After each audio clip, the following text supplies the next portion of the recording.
Face wash for sensitive skin. The problem is that sensitive skin can easily get irritated by various chemicals and fragrances contained in the most store-bought face washes. That is why it's a good idea to switch to a natural face wash, especially if it is not expensive and can be made at home. The following recipe of a face wash for sensitive skin is very simple. It contains only 2 ingredients and can be literally prepared within seconds. It is very safe and is suitable for sensitive and acne-prone skin.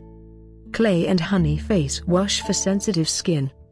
Take a jar and add the following ingredients in it: 2 tablespoons of suitable clay. You can use bentonite, kaolin, or rhassoul clay, and 1/4 cup of liquid honey.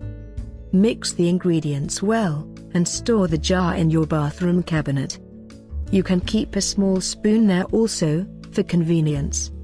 When you want to use it, just scoop out 1 teaspoon of the face wash and apply onto your face with your clean and dry palm.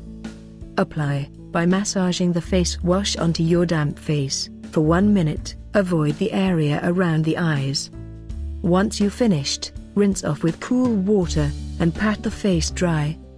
Moisturize your face with a pea-sized amount of shea butter.